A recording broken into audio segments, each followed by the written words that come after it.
Hello, everyone.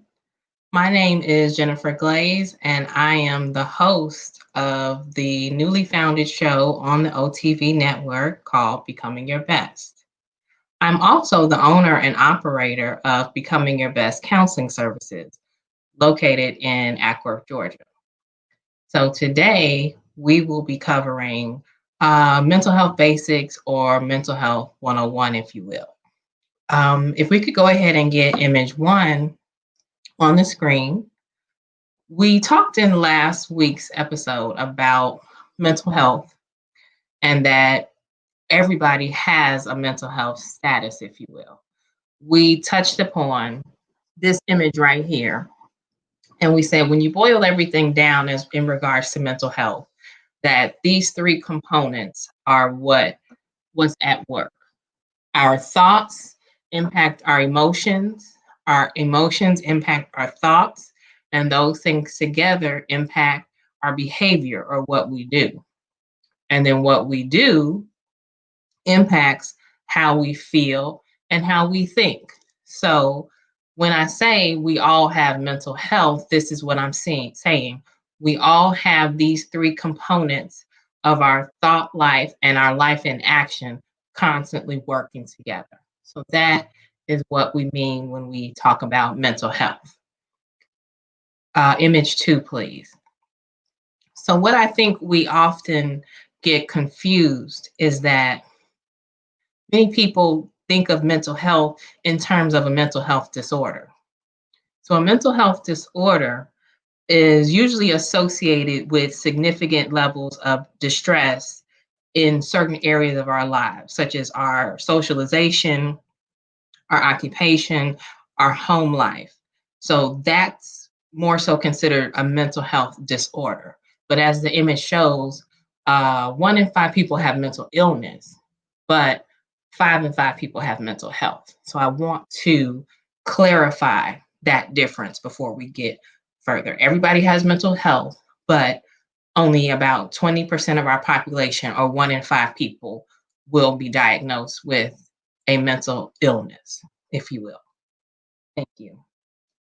So, in last week's episode, I touched upon how mental health lies in a continuum, how we all have mental health, we may have some levels of distress, and then that may develop into a situation that is clinically significant for a diagnosis. So, one thing is not, it's not all or nothing.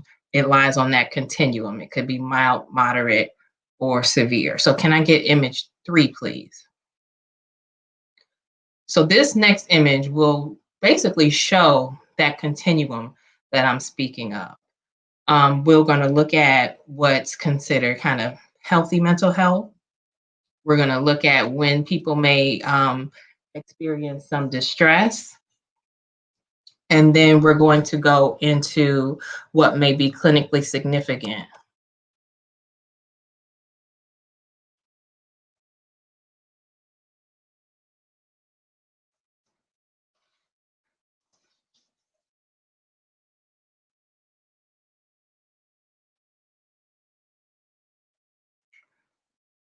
So as my producer pulls up that information, like I want to just speak on healthy mental health. That's something that we can kind of touch on. The image is going to say, normal behaviors or normal responses. And, we've learned in our field, there's nothing normal except normal is just what they say, a knob on our, like the washing machine. Like normal isn't something to get caught up in. Every family is different. Every person is different. Everybody is unique, just like their fingerprints. So, but we know what's a typical response from a person, and what might be a little atypical or a bit different. So, as an individual, we each have to know where we stand, how we react, how we behave. And then that will help us to determine if our reactions, if our behaviors, if our thought processes are a bit skewed, so to speak. If there's a situation that normally would not bother us, but all of a sudden we're a bit more irritable, then there may be something there. Or if there's a situation that comes up and it normally wouldn't bother us, but we are in a full blown rage episode, we have to look at those things. We have to take those things into consideration and determine maybe what's going on within us, what may be changing our responses to certain things. So that's again, that's that continuum, and it does take some self reflection, and then sometimes it does take hearing from a loved one or a family member to say, "Hey, is everything okay? You're not quite acting as yourself." So it's good to have, and it's beneficial to have loved ones, people that we love, respect, and that we honor their perspective in their comments towards us about our behaviors, and if they note something that's different. So also our the image, when we get that up, but the image speaks on how most people don't seek services until a person is in a diagnosable condition. And I do want to talk a bit about that. Um, and also, I see that a lot in my line of work, especially in my line of crisis work. I may not see someone I may not see someone until they are, like I said, in a crisis situation, needing help, maybe a hospitalization. And this may be the first time that they've ever um, worked with anyone in the mental health field. Now, this doesn't mean that they have not been experiencing things. They've experienced symptoms, but often due to stigma or just prejudices about the mental health field, they have not sought services. So they've allowed, unfortunately, this situation to progress and progress and progress and progress. And oftentimes their first time receiving anything is in a hospital. And that can be a pretty traumatic experience. So, what we really want to do is help people seek services and secure services before they get to a high severity rate or high severity level. So that's also some of what we want to do. We want to talk about certain issues and certain conditions so that people are more familiar and they know how to access services. Most people who do have insurance have some form of mental health or behavioral health accommodation. So typically, just just like you have your medical services and your dental services and your vision services, very often you also have a behavioral health or a mental health benefit as well. So typically, just a simple phone call to that provider will open up that service for you. Sometimes when people are not as fortunate with their insurance, there are a few other options. Every county in the state of Georgia is connected or has accessible what we call a community services board. So that agency basically is what you would call the safety net. So those people who are have low income or no insurance or low insurance and don't have that type of provision, that agency is, like we said, the safety net to catch those people and provide those people with the services that they need.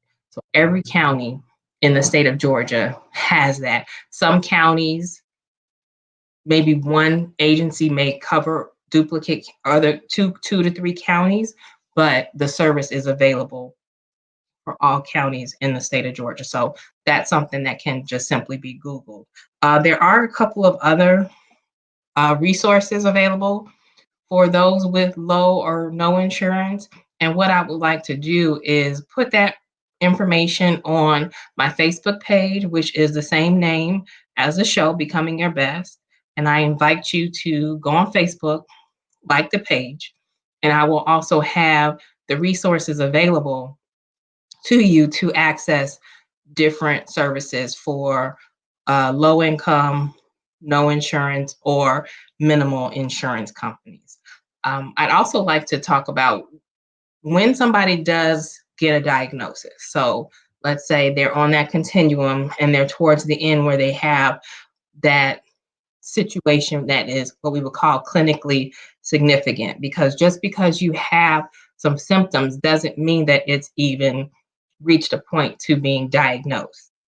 That's that continuum again. But let's say it does reach a point where it is diagnosable. Even within that diagnosable condition, very often the behavior is still on that continuum. We're going to look at that behavior and we're going to say, okay, this is the diagnosis. Now, are we seeing behavior that's mild, that's moderate, or that's severe? What are we seeing? So again, just because you get a diagnosis, it doesn't mean that it's going to look the same for everybody that's involved. There's still going to be variations, and you have to think about it. Every person is an individual. Treatment, mental health treatment, very often is individualized based on that person, based on the symptoms that they're experiencing, and based on how it's impacting their lives. So it's definitely not a one size fits all situation. We're gonna look at each person individually, their circumstances, their stressors, and create what is the diagnosis and then therefore the treatment plan for that person. I do also want to touch on a couple of other things. We talked about how the earlier image talked about how 1 in 5 people have a mental health disorder. So that's about 20% of the population.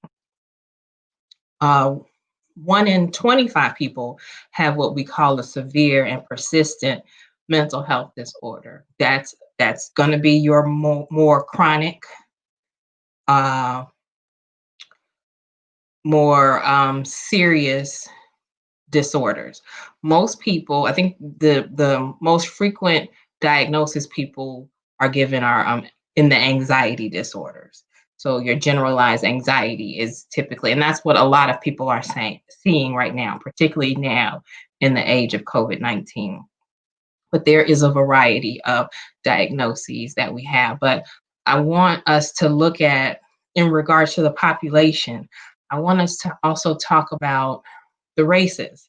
I have a lot of people who assume that when I'm working in the mental health field, I'm primarily seeing people that don't look like me.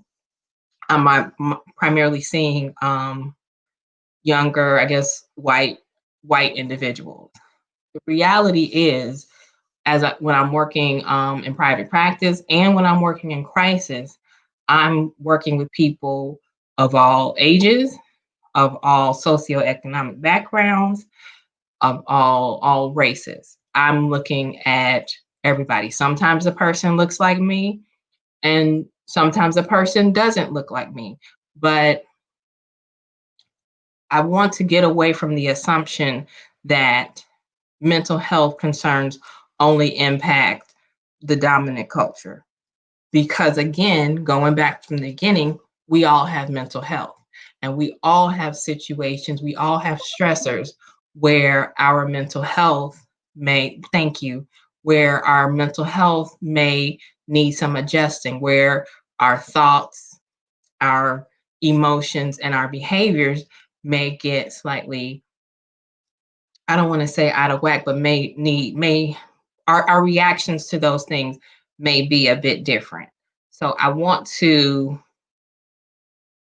get away from the misconception that mental health is just a white thing. It's 100% not. And I also think that that misconception keeps a lot of people in the shadows. It keeps a lot of people ill. And honestly, it allows a lot of people to not take care of what they need to take care of ahead of time.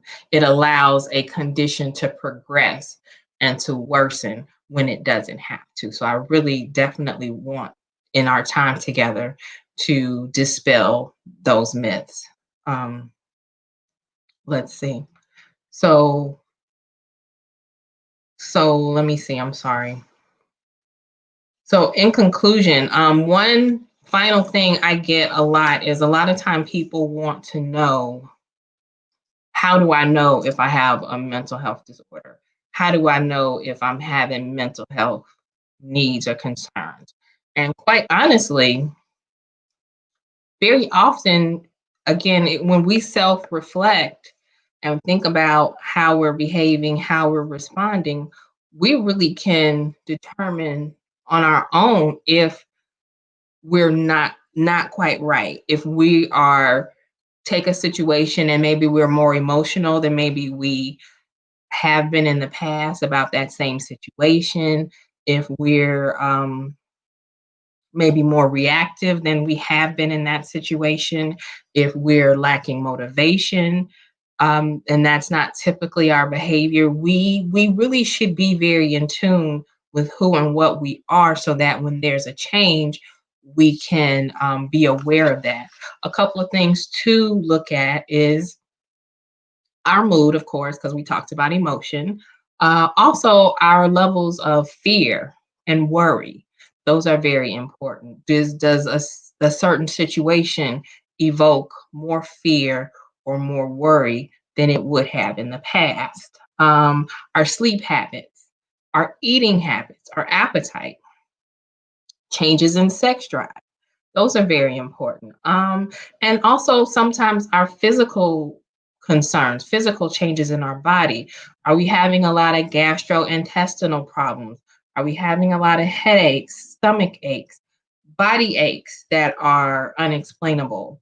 Are we having rapid heartbeat, tightening of our chest, tensing of our muscles? How is our body responding to everyday occurrences? Even in our children, we need to look for some of those same behaviors. How are they dealing? And particularly with COVID, that's a great time to kind of explore, how are you dealing with this? A lot of our children are not dealing well. A lot of our adults are not dealing well with the changes that it provides. But we also need to be in tune with the children and how they're responding. Nightmares. That's a great example, because our minds, our brains, they don't turn off, and it's a good thing that they don't turn off, because they keep our body functioning, but that our brain dictates our thought life. And if we have a disturbance and it's creating nightmares, that may be indicative of something that we need to address. Also, aggression, particularly aggression in our young people, might be indicative of something that may need to take a look at. Particularly, again, if you have a child who has not had aggression, has had typically pretty average behavior, and then all of a sudden we have this surge in aggression, that may be something that we need to look at. So, in conclusion, I just want to reiterate, with our mental health, we always want to be in tune with our thoughts, our emotions, and how they impact our behavior. We want to dispel any myths about who is impacted by mental health. We all have a mental health status. We may not all necessarily have an increase in mental health symptoms or a mental health disorder, but we do all have a mental health status, just as we all have a physical health status. And we really need to be in tune with how we think and how we behave in order to determine if we may need to seek additional services. Um, and I really want us to get away from negative terms and relating them to mental health. Notice I have not used any of those terms, because I really want us to get away from those things and speak in the appropriate terms.